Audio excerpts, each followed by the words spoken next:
नमस्कार, आप देख रहे हैं VU1 न्यूज। मैं हूं आपके साथ अनुष्का पवार। भारत में सबसे प्रसिद्ध दो ही चीजें हैं, एक भारत का टूरिज्म और दूसरा भारत की राजनीति। और अब जो राजनीति चल रही है वह बीजेपी की राजनीति है। लेकिन सवाल उठता यह है कि बीजेपी आई कहां से और कौन है इसका कर्ता धर्ता। तो आज हम इस वीडियो में भारतीय जनता पार्टी के गठन की कहानी और उसके पीछे की शक्ति यानी कि राष्ट्रीय स्वयंसेवक संघ RSS के बारे में जानेंगे और उन दोनों के क्या संबंध है उसको भी जानेंगे। भारतीय जनता पार्टी यानी कि भाजपा, भारतीय जनता पार्टी यानी कि भाजपा, उसका गठन हुआ था 1980 में। यह पार्टी जनता पार्टी से अलग हुई थी, लेकिन इसके उद्भव की कहानी 1951 से शुरू होती है, जब जनसंघ की स्थापना की गई थी। जनसंघ ने भारतीय राजनीति में एक नई दिशा दी थी और भारतीय संस्कृति और हिंदुत्व के मूल्य को बढ़ावा दिया था।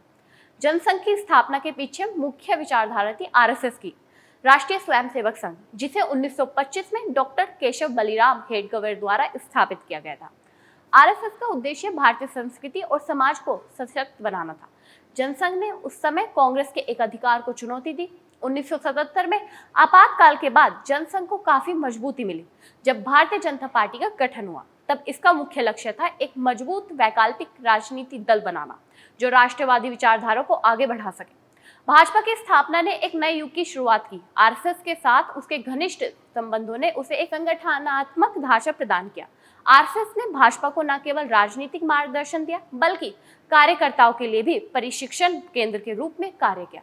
भाजपा ने 1980 से लेकर अब तक कई चुनावों में सफलता प्राप्त की है। पार्टी ने RSS के विचारों को अपने राजनीतिक एजेंडे में शामिल भी किया है और हिंदुत्व को अपनी पहचान बना लिया, जिसके बाद बीजेपी पर यह भी आरोप लगते नजर आते हैं कि बीजेपी धर्म की राजनीति करती है।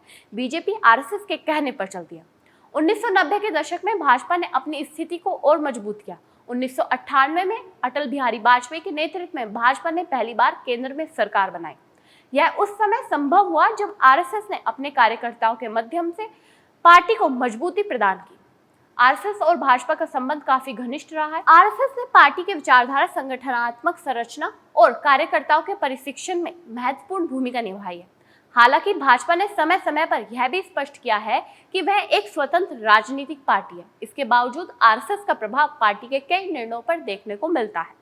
तो भारतीय जनता पार्टी और राष्ट्रीय स्वयंसेवक संघ का संबंध एक जटिल लेकिन महत्वपूर्ण कहानी है। दोनों ने मिलकर भारतीय राजनीति में एक नया चेहरा पेश किया है। अब सवाल यह उठता है कि क्या भाजपा और RSS का संबंध भारतीय राजनीति को प्रभावित कर रहा है?